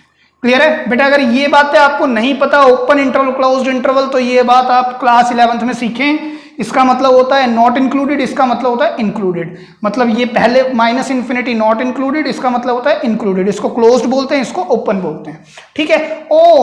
और हम इसको इस तरह से भी लिख सकते हैं कि theta should be less than equal to -1 और theta should be greater than equal to 1। आप इन तीनों मेथड से इसको लिख सकते हैं। किसको? सेक थीटा को। मैं इसको जरा अंडरलाइन इस तरह से कर देता हूं सभी को, जिससे आपको थोड़ा सा क्लैरिटी रहेगी कि किसकी डोमेन और रेंज किसके सामने है, ठीक है। उसी तरह से 6th है बेटा, बिल्कुल सेम चलता है, कोसेकेंट थीटा। तो इसको क्या लिखते हैं? 1/sin theta. आप जानते हैं साइन थीटा 0 नहीं होना चाहिए, तो real minus n pi where n belongs to integer. तो इसको भी आप कैसे लिखेंगे? r माइनस -1 से 1। बिल्कुल सेम आप इस तरह से और भी तरह से लिख सकते हैं, ठीक है। तो आप याद रखेंगे ये सब चीजें कि इनकी जो डोमेन रेंज है वो हमने इस तरह से सीखी हुई है, क्लास 11th का पार्ट, ठीक है। अब हम बात करते हैं इनवर्स ट्रिग्नोमेट्रिक फंक्शन की domain range. Inverse trigonometric functions domain and range. बेटा बात ध्यान से समझिएगा, जब मैंने फंक्शन को उल्टा किया, यहां पर क्या था? मान लीजिए y is equal to sine theta या साइन x ले लेते हैं 1 मिनट के लिए। तो जब मैं इसको घुमाऊंगा तो ये क्या बन जाएगा? x is equal to sine y, sine inverse y। यही तो बनेगा सर। ये साइन उधर चला जाएगा तो साइन इनवर्स बन जाएगा, उल्टा हो जाएगा तो ये साइन इनवर्स y, ठीक है। अब सर इसकी जो डोमेन होती है वो क्या होती है? डोमेन याद रखेंगे आप, जो रेंज होती है ट्रिग्नोमेट्रिक फंक्शन की वो डोमेन होती है इनवर्स ट्रिग्नोमेट्रिक फंक्शन की। मैं दोबारा बता रहा हूं, जो रेंज होती है इन ट्रिग्नोमेट्रिक फंक्शन की, जो रेंज होती है ट्रिग्नोमेट्रिक फंक्शन की, वो डोमेन बन जाती है इनवर्स ट्रिग्नोमेट्रिक फंक्शन की। ऐसा क्यों? जब मैं y is equal to sine x कह रहा हूं, जब मैंने कहा y is equal to sine x, तो ये तो ट्रिग्नोमेट्रिक फंक्शन है, 1 2 3 4, मान लीजिए यहां भी 1 2 3 7 कुछ है, तो इस तरह से ये चीजें जा रही हैं। अब मैं क्या कह रहा हूं? इनवर्स करना है। इनवर्स मतलब पलट देना है, तो ये इधर आ जाएगा और ये इधर आ जाएगा। तो ये जो रेंज थी इनवर्स ट्रिग्नोमेट्रिक फंक्शन में, इनवर्स ट्रिग्नोमेट्रिक फंक्शन जब मैंने पलटा तो ये क्या बन गई? ये तो बन गई सर डोमेन, और ये क्या बन जाएगी? ये इस तरह की कुछ रेंज बन जाएगी। तो वही मैं कह रहा हूं कि जो डोमेन है वो इसकी रेंज होती है। तो आप यहीं पर लिखेंगे डोमेन क्या होगी? -1 से 1। क्लियर हो गई बात? तो सर रेंज तो बेटा अभी हमने निकाली थी। रेंज क्या होगी इसकी सर? क्लोज्ड इंटरवल -π/2 से π/2। क्लियर हो गई बात आपको? ठीक है, मैं इसको हटा देता हूं। अब हम बात करते हैं कोस की। साइन की आपको मैंने खुल के बताई है चीजें कैसे होंगी। जो मैंने ग्राफ भी बनाया था इधर, वो -1 से 1 तक ही था। जो डोमेन थी हम वैल्यू क्या रख रहे थे? -1 से 1 तक ही रख रहे थे, और जो एंगल आ रहे थे वो इसी के बीच के आ रहे थे। क्लियर है? अब बात करते हैं जब x is equal to cos inverse y हो जाए तो उसकी डोमेन क्या होने वाली है सर? डोमेन अगेन -1 से 1 तक। ठीक है, और रेंज क्या होगी सर? देखिए ध्यान से, रेंज होगी इसकी 0 to π क्लोज्ड इंटरवल। जैसे इसकी निकाली है वैसे ही आप इसकी भी समझ सकते हैं। मैंने आपको इसकी निकाल के दिखाई, आप इसकी चेक कर सकते हैं आराम से। ठीक है, 0 to π। अब बात समझने की कोशिश करें बेटा, ये 2 लेग्स हैं इनवर्स ट्रिग्नोमेट्रिक फंक्शन में। जितनी भी आने वाली आइडेंटिटीज हैं वो इसी तरह से बटी हुई हैं। एक तो साइन की लेग है और एक कॉस की लेग है। 2 लेग्स हैं आपके यहाँ पे। दूसरी लेग क्या है? साइन के अंदर कौन कौन सी लेग है? साइन का उल्टा क्या होता है? Reciprocal cosec inverse y।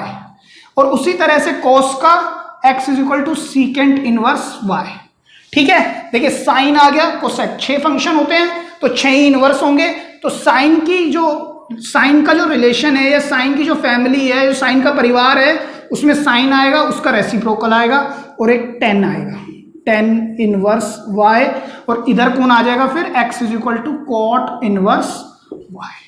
Clear हो गई बात? अब ध्यान से देखिएगा। अब मैं बात करता हूं कोसेक की, फिर हम बात करेंगे सेक की। देखिए इसकी फैमिली क्यों है? कोसेक इनवर्स y की अगर मैं डोमेन की बात करूं, डोमेन कोसेक की डोमेन क्या थी? रियल नंबर बट नॉट -1 से 1। ठीक है, हालांकि डोमेन का ज्यादा काम नहीं है, आपने रियल टाइम में प्रैक्टिकल लाइफ में रेंज पर ही काम करना होता है, तो मेनली हम रेंज पर ही फोकस करेंगे। ठीक है, तो सर रेंज क्या होगी इसकी? रेंज यही होगी, क्योंकि ये कोसेक है, इसी की फैमिली से है, यही होगी सर नेगेटिव π/2 से π/2, बट नॉट अगर कोसेक कहीं पर इंफिनिटी बनता है तो उस एंगल को आप हटा देंगे। कोसेक कहीं पर इंफिनिटी बनता है, सोचो कोसेक का उल्टा क्या होता है बेटा? साइन। साइन 0 कब बनता है? 0 डिग्री पर। साइन 0 कितने पर बनता है? 0 पर। तो कोसेक 0 क्या होगा? इंफिनिटी। तो इंफिनिटी वाले एंगल्स को आप हटा देंगे, इंफिनिटी वैल्यूज को आप हटा देंगे, तो आप यहां क्या लिखेंगे? इंफिनिटी के एंगल्स हटाने हैं आपने। इंफिनिटी कितने पर आया? 0 डिग्री पर। तो सर कौन हटेगा? 0 डिग्री इन करली ब्रेसेस, इन करली ब्रेसेस। तो ये आपकी रेंज होगी। तो देख लीजिए बिल्कुल सेम सी रेंज आई है। सेम वे हियर इसकी जो डोमेन है वो तो सर हमें पता ही है, रियल -1 से 1। और जो रेंज है, रेंज क्या होने वाली है इसकी? सर देखिए सेक की जो रेंज होगी वो कोस की फैमिली से बिलोंग करता है, तो रेंज तो सर यही होगी 0 से पाई। लेकिन कहीं पर सेक, कहीं पर सीकेंट इनफाइनाइट वैल्यू देता है। किस पर देता है सर? कोस 0 कहां पर देता है? 90 पर। तो सेक 90 इंफिनिटी। तो मुझे इंफिनिटी वाला एंगल मूव कर देना है, हटा देना है, रिमूव कर देना है इनफैक्ट -π/2। मैं क्या कह रहा हूं? ये जो हटा रहा हूं वो कौन सा एंगल हटा रहा हूं? जहां पर वैल्यू इनफाइनाइट आती है। ठीक है, कौन से फंक्शन की? कोसेक की या फिर सेक की। सेम वे देखिए, सेम फैमिली को बिलोंग कर रहे हैं, बिल्कुल सेम सा आ रहे हैं ना रेंज। मेरे को I am bother about the range only. Check करो रेंज ऑलमोस्ट सेम है ना। अब इसकी बात आई तो सर ये भी इसी फैमिली को बिलोंग करता है, तो सेम सी रेंज आनी चाहिए। तो पहले तो हम इसकी भी डोमेन लिख लेते हैं। डोमेन क्या होगी sir? All real numbers. All real numbers, इसकी डोमेन क्या होने वाली है सर? All real numbers. तो रेंज क्या होगी? रेंज है ना, और इसकी भी रेंज बताएं सर। tan इनवर्स y आपने कहा यही वाली तो होगी -π/2 से π/2 है ना। अब सर मेरे को ये देखना है tan कहीं पर इंफिनिटी तो नहीं बनता। आप खुद सोचो, इन दोनों के बीच में या इंक्लूसिव दीज, इन दोनों के बीच में या -π/2 से π/2 तक tan कभी इंफिनिटी बनता है? बनता है सर। tan 90 कितना होता है? इनफाइनाइट। tan 90 कितना होता है? इनफाइनाइट। तो सर tan 90 पर तो ओपन इंटरवल लगेगा, क्योंकि इसको तो इंक्लूड ही नहीं करना। और सर tan -90 भी इनफाइनाइट होता है, इसको भी इंक्लूड नहीं करना। समझ रहे हैं? देखिए सेम सेम सेम लगभग सेम है, बस समझने का जरूरत है आपको। बेटा अगर रट्टा मारोगे ना इनको, आप मगअप करने की कोशिश करोगे तो बिलीव मी, हो सकता है ये चैप्टर करते करते आपको याद हो जाए और अगला चैप्टर करते करते वाइप आउट हो जाए। ठीक है, तो आप याद ना करें, इनको समझने की कोशिश करें, क्योंकि आने वाली सभी आइडेंटिटी इसी तरह से चलने वाली है कि साइन कोसिकेंट tan, कोस सीकेंट कोटेंजेंट, इसी तरह से चलने वाली हैं। ठीक है, अब कोट की बात करते हैं। कोट की जो रेंज होनी चाहिए सर, फिर तो यही होनी चाहिए 0 से पाई। अगेन कोट इनफाइनाइट कब बनता है सर? 0 डिग्री पर कोट इंफिनिटी होता है, तो सर 0 पर तो ओपन इंटरवल आएगा, पाई पर भी इंफिनिटी होता है। आप चेक करें, को टर्मिनल एंगल से चेक करें, आपको आंसर मिल जाएगा। क्लियर है? अब आपको इस समझ में आ गई होगी डोमेन और रेंज किस तरह से चलती है, और ये भी समझ में आ गया होगा कि मैंने ये क्यों ब्रीफ किया, क्योंकि जो इसकी रेंज है ट्रिग्नोमेट्रिक फंक्शन की, वो इनवर्स ट्रिग्नोमेट्रिक फंक्शन में डोमेन बनने जा रही है। ठीक है, तो अच्छा हुआ हमने ये भी बात रिवाइज कर ली और ये भी बात रिवाइज कर ली, आपको अच्छे से समझ आ गई होगी।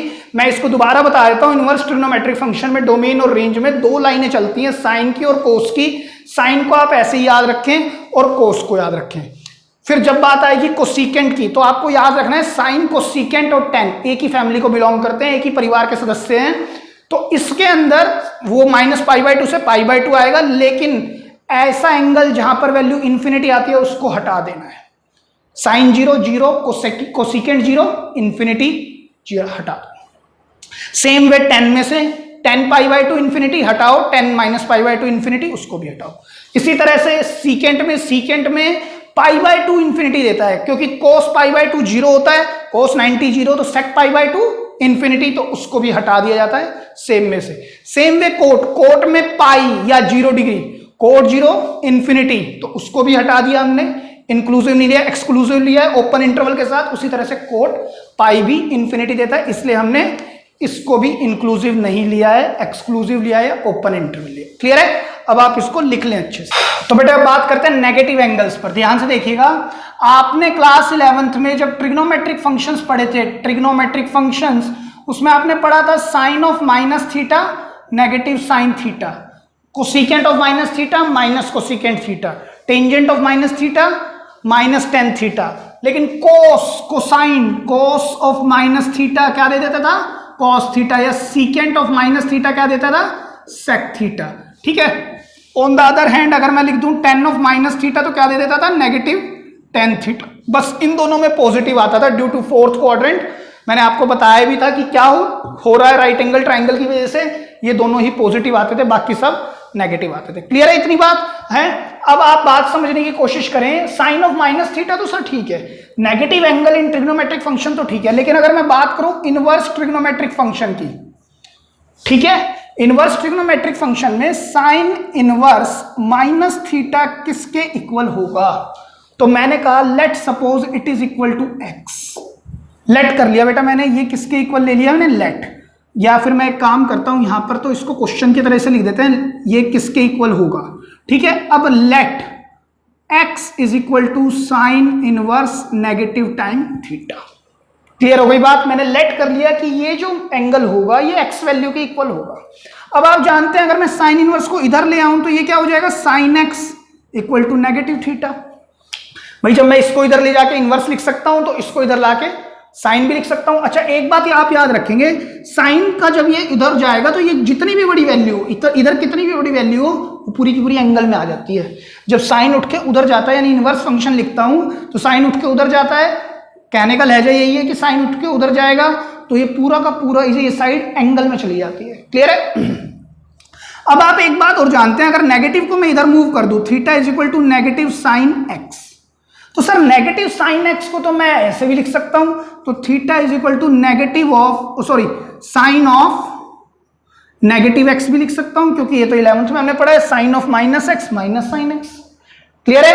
अब आप ध्यान से समझिएगा, फिर से देखिए ध्यान से, अगर मैं इस साइन को उठा के इधर ले आऊं, अब मैं दोबारा से कर रहा हूं, मैंने उठाया इसको इधर लाया तो ये नेगेटिव एक्स हो गया, और अगर इस नेगेटिव को इधर फेंक दूं तो x is equal to negative sine inverse theta मेरे पास आ गया। ठीक है। तो बात समझने की ये है कि सर मैंने x इसको माना था और क्वेश्चन को करते करते मैं x इसके इक्वल ले आया, तो मैं from 1 and 2 what I can say, from equation 1 and 2 आप क्या कह सकते हैं, sine inverse minus theta is equal to minus sine inverse theta होता है। क्लियर है। और अभी अभी मैंने आपको बताई थी ये पर्टिकुलर सीक्वेंस फॉलो करेगा आने वाली आइडेंटिटीज में भी। तो साइन इनवर्स की फैमिली कौन है, सर कोसिकेंट इनवर्स है, तो उसका भी आंसर क्या होगा, negative of cosecant inverse theta. और कौन है इसकी फैमिली में, सर टेन इनवर्स है, तो इसका क्या होगा, minus of tan inverse theta. I hope this is clear. Clear है। अब सर बात कर लेते हैं एक की और, इनवर्स ट्रिग्नोमेट्रिक फंक्शन में मैंने कहा कॉस बताएं, इस बार मैंने क्या ढूंढने की कोशिश की, कॉस इनवर्स माइनस थीटा किसके इक्वल होगा, तो फिर वही करा हमने, let x is equal to cos inverse negative theta.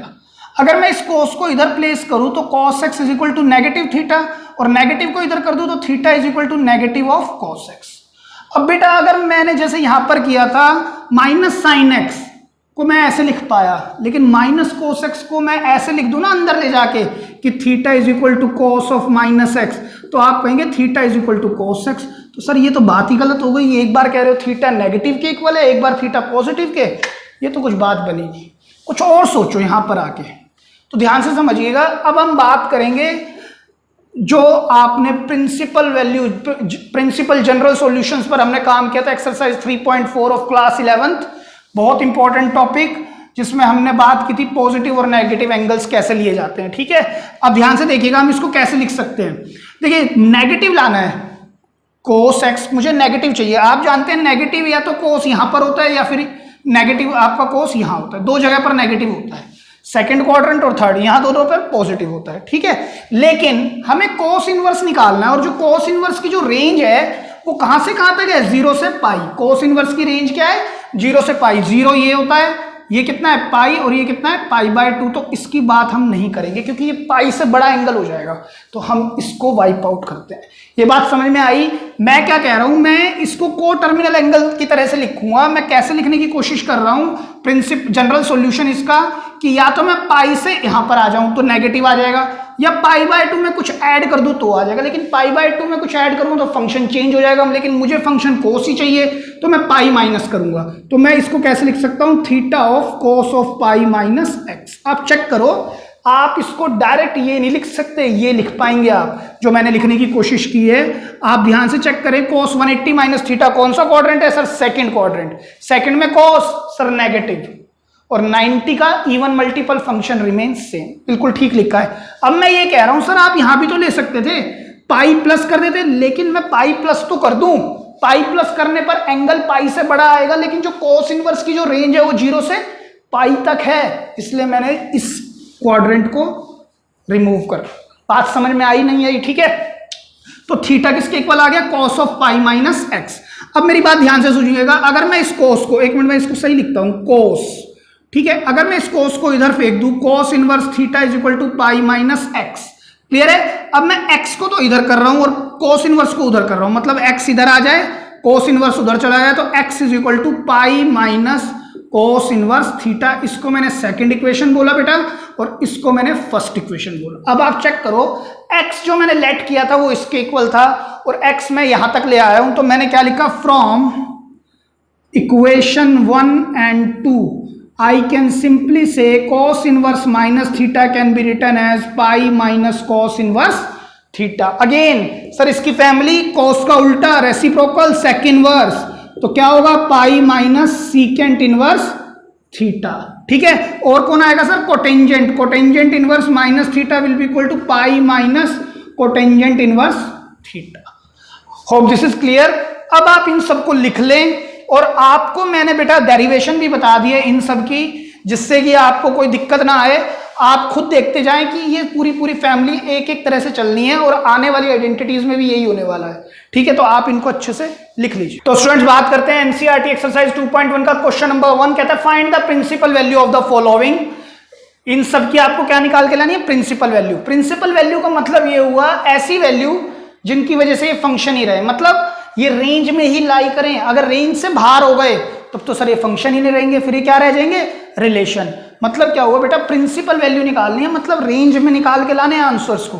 तो ध्यान से देखिएगा करते कैसे इनको, साइन इनवर्स नेगेटिव ऑफ 1/2 है ना, किस एंगल के लिए नेगेटिव 1/2 वैल्यू देगा साइन, किस वैल्यू के लिए नेगेटिव 1/2 वैल्यू देगा साइन। इनको करने का तरीका क्या है, अगर पेपर में आए तो आपने सबसे पहले sine inverse minus theta minus sine inverse theta आपने यहां पर लिखना है, because sine inverse negative theta is equal to negative time sine inverse theta होता है। क्लियर है बात, ठीक है। ये आपने अभी अभी पढ़ा है कि sine inverse of negative theta is equal to negative sine inverse theta, तो वही हमने लिखने की कोशिश की। अब नेगेटिव साइन इनवर्स, ठीक है। अब 1/2 देखो, इसको लिखेंगे कैसे, 1/2 वैल्यू कब आती है सर, साइन पाई बाय 6 पर। आप रेडियन में लिखने की कोशिश करें ज्यादातर। अब ध्यान से समझिएगा बेटा, साइन इनवर्स और साइन, ये साइन इनवर्स और साइन कैंसिल हो जाते हैं। मैंने क्या बोला, ध्यान से समझना, साइन इनवर्स और साइन कैंसिल हो जाते हैं कब, जब ये वैल्यू पाई बाय 6 कहां लाई कर रही है, व्हेन पाई बाय 6 या एनी वैल्यू, या फिर मैं एक काम करता हूं, व्हेन थीटा बिलोंग करता हो प्रिंसिपल वैल्यूज में। प्रिंसिपल वैल्यू क्या होती है, प्रिंसिपल इसकी माइनस पाई बाय 2 से पाई बाय 2। साइन इनवर्स फंक्शन की जो रेंज होती है वो यहां से यहां तक आनी चाहिए, इस एंगल से इस एंगल तक, ठीक है भाई।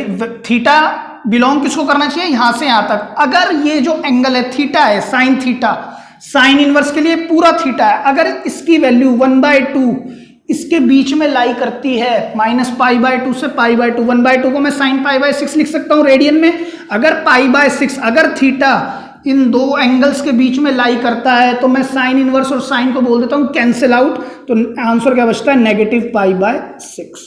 दोबारा समझे मैंने क्या कहा, अगर ये साइन इनवर्स साइन है तो ये कैंसिल हो जाते हैं, लेकिन कैंसिल होने के लिए कंडीशन क्या है, कंडीशन ये है जो एंगल है वो एंगल रेंज के बीच में लाई करना चाहिए। अगर वो रेंज से बाहर है तो जब क्वेश्चन आएगा तो मैं उस पर बात करूंगा। ऑल्दो एक्सरसाइज 2.1 में इस तरह के क्वेश्चन नहीं है, 2.2 से अच्छे क्वेश्चन स्टार्ट होंगे, लेकिन फिर भी आप इनकी प्रैक्टिस पहले कर लें, ठीक है।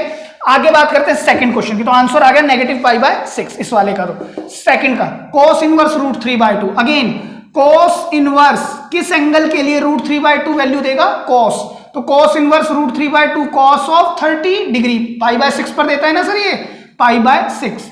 अब आप खुद बताएं, जो एंगल है, एंगल cos इनवर्स की रेंज में आना चाहिए। एंगल क्या है? π/6 बिलोंग करता है क्या 0 to π, यही तो इसकी क्या है रेंज है। π/6 इनके बीच में लाई करेगा 30 डिग्री, 0 से 180 डिग्री के बीच में लाई करेगा, हाँ जी करेगा।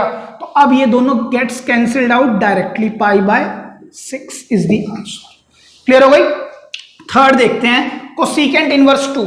आप इसको आराम से लिख सकते हैं कोसेक इनवर्स, पॉजिटिव है ना सर, यहां भी पॉजिटिव था, नेगेटिव था, नेगेटिव का पहले ट्रीटमेंट किया है, यहां पॉजिटिव है। बताएं कोसेक किसका उल्टा होता है? साइन का। साइन 1/2 कब देता है? 30 डिग्री पर। साइन 1/2 वैल्यू कितने पर आती है? 30 पर। तो कोसेकेंट 30 डिग्री अगेन π/6 मैं इसको लिख सकता हूं, ठीक है। अगेन पाई कोसेक की जो रेंज थी वो क्या थी? बिकॉज π/6 क्या बिलोंग करेगा कि π/6 क्या बिलोंग करेगा -π/2 से π/2, बट नॉट व्हाट सर 0 नहीं होना चाहिए। तो π/6 तो 0 है नहीं, तो π/6 इन दोनों के बीच में लाई करेगा, हाँ बिल्कुल करेगा। तो हेंस हम इसको भी डायरेक्ट लिख सकते हैं π/6 इज द आंसर। क्लियर है? लिख ले। नंबर 4 देखिए, ये फिर से अगेन क्वेश्चन बिल्कुल इजी है। tan इनवर्स -θ, तो tan इनवर्स -θ को हम कैसे लिख सकते हैं? -tan inverse √3। क्यों? बिकॉज ये साइन वाली फैमिली को बिलोंग करता है, तो हम लिख सकते हैं tan inverse -θ can be written as -tan inverse θ, हम इस तरह से लिख सकते हैं। अब √3, अब अगेन हम पहले √3 की वैल्यू लिखेंगे यहां पर tan इनवर्स। tan √3 कितना होता है? tan ऑफ π/3, ठीक है। tan 60 डिग्री हमारा √3 देता है। अब अगेन ये π/3, tan इनवर्स से tan कैंसिल कब होगा? जब ये π/3, व्हेन π/3 बिलोंग करेगा किसमें? रेंज में। रेंज क्या होती है tan इनवर्स की? -π/2 और π/2 के बीच के डिग्रीज या रेडियन, तो π/3 इनके बीच में लाई करेगा, तो हेंस मैं डायरेक्ट लिख सकता हूं -π/3। This is fourth one. तो बात करते हैं फिफ्थ पार्ट की, cos इनवर्स -हाफ। देखिए अब आप cos इनवर्स -θ को किस तरह से लिख सकते हैं sir? Pi minus cos inverse half. Why? Because cos inverse negative of theta can be written as pi minus cos inverse theta, हम इसको इस तरह से लिखते हैं, ठीक है। तो पाई माइनस cos इनवर्स, अब हाफ डिग्री कितने पे दे देगा सर? cos π/3, 60 डिग्री पर, राइट। तो cos इनवर्स से cos ये सर कैंसिल हो सकता है, कब हो सकता है? व्हेन π/3 किसको बिलोंग करता हो सर? इस रेंज को 0 से पाई करता है, हाँ। तो हम इसको क्या लिख सकते हैं? डायरेक्ट π/3। जब आप एलसीएम लेंगे तो लिखेंगे 2π/3। Hope this is clear. अब बात करते हैं tan इनवर्स -1। आप इसको कैसे लिख सकते हैं sir? Negative of tan inverse 1, because tan inverse -θ can be written as negative of tan inverse theta, ठीक है। और 1 को आप जानते हैं किस एंगल पर? Tangent of π/4। Sir tan inverse से tan कब कैंसिल आउट होगा? जब π/4 बिलोंग करेगा -π/2 और π/2 के बीच में, तो करता है, हाँ जी करता है। तो हम डायरेक्ट लिख सकते हैं -π/4। क्लियर है? आपको ध्यान रखना है प्रिंसिपल वैल्यू ब्रांच के अंदर ही आपने आंसर लेके आने हैं। अगर वो उसके अंदर लाई नहीं कर रहा, विच इज एक्सरसाइज नेक्स्ट, उसकी बात मैं तभी बताऊंगा कि हम उसके लिए क्या करते हैं, उस आंसर को प्रिंसिपल वैल्यू के अंदर ही या प्रिंसिपल वैल्यू की रेंज में लाने के लिए। क्लियर है? लिख लीजिए। तो स्टूडेंट्स बात करते हैं 7, 8, 9, 10 चार और क्वेश्चंस जिसमें हमें प्रिंसिपल वैल्यू निकाल के लानी है। देखिए सेक इनवर्स 2/√3, आप इसको लिख सकते हैं सर कैसे? सर सीकेंट इनवर्स, ये नेगेटिव तो है नहीं, पॉजिटिव है। अब आप खुद सोच के बताएं 2/√3, सर √3/2 cos 30 देता है। cos 30 कितना देता है? √3/2। तो sec 30 कितना हो जाएगा? 2/√3। तो आप इसको क्या लिख सकते हैं? sec π/6 डायरेक्ट लिख सकते हैं। इतनी बात समझ में आ गई होगी। अब आप जानते हैं जो π/6 है, ये sec इनवर्स sec से कब कैंसिल होगा? when π/6 बिलोंग करेगा किसको? इसकी रेंज को। रेंज क्या थी सर? 0 to π but not π/2। क्यों? cos π/2 इंफिनिटी देता है, सॉरी cos पाई बाय 2 90 देता है और sec पाई बाय 2 इंफिनिटी। तो इंफिनिटी वाली जितने भी एंगल होते हैं हम उनको हटा देते हैं, ठीक है। तो देखिए sec इनवर्स से sec कैंसिल, तो आंसर क्या आएगा पाई बाय 6।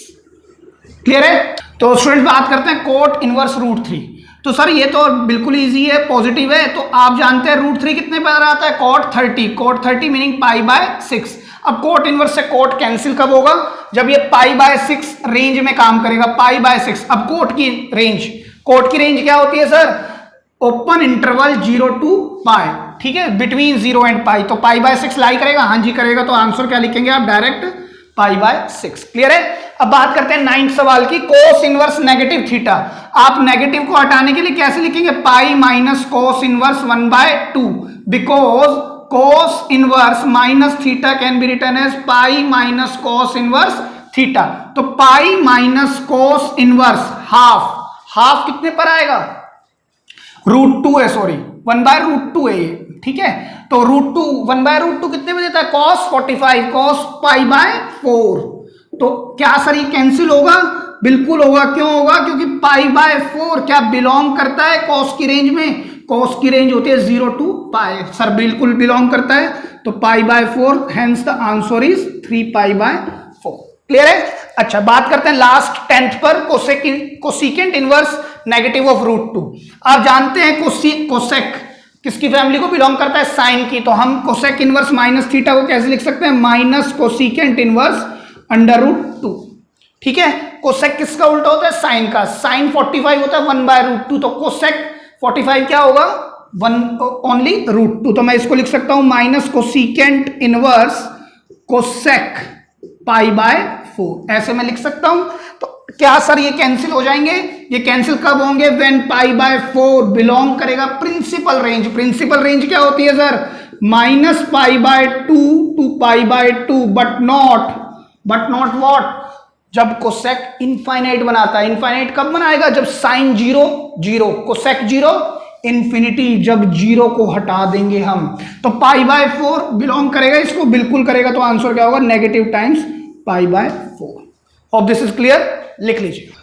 तो स्टूडेंट्स बात करते हैं क्वेश्चन नंबर 11 और 12, क्या कहता है, find the value of the following. बेटा अगर कुछ भी नहीं बोल रहा ना, तब भी हमें प्रिंसिपल वैल्यू में ही आंसर लेके आना है, ठीक है। तो ध्यान से देखिएगा, इसमें इस बार कहता है इसकी भी प्रिंसिपल निकालो वैल्यू, इसकी भी और इसकी भी, और उन तीनों को सम करना है बस, ठीक है। तो देखिए इसको करेंगे कैसे सर, tan इनवर्स 1, मैं इसको कैसे लिख सकता हूं, tan inverse tangent of pi by 4। cos inverse negative theta, cos inverse minus theta can be written as pi minus cos inverse half, और sine inverse minus theta minus sine inverse half. आप reason लिख देंगे क्योंकि फॉर्मूले होते हैं। अब आप इसको दोबारा लिखेंगे, tan inverse tangent of pi by 4 plus pi minus cos inverse, इसको क्या लिख सकते हैं, 1/2 कितने पे देता है sir, 60 degree, cos pi by 3, ठीक है। Sine inverse sine 30 degree meaning pi by 6। अब सर ये कैंसिल तब होगा जब पाई बाय 4 इसकी रेंज में, इनवर्स 10 की रेंज में काम करेगा।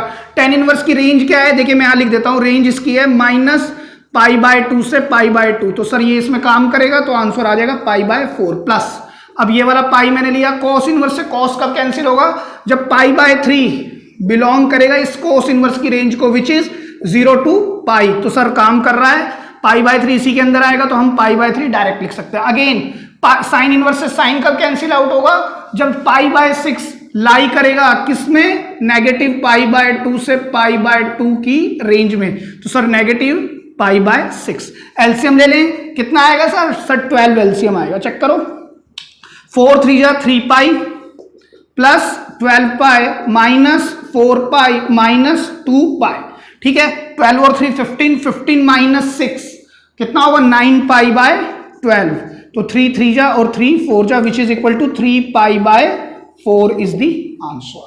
क्लियर है। अब बात करते हैं 12th क्वेश्चन की, वो भी सेम इसी तरह से है। देखिए cos इनवर्स हाफ, आप इसको कैसे लिख सकते हैं, cos इनवर्स 1/2 cos कितने पे देगा, half, sir pi by 3 which is 60 degree, plus twice of sine inverse half, sir sine of 30 degree which is pi by 6 आएगा।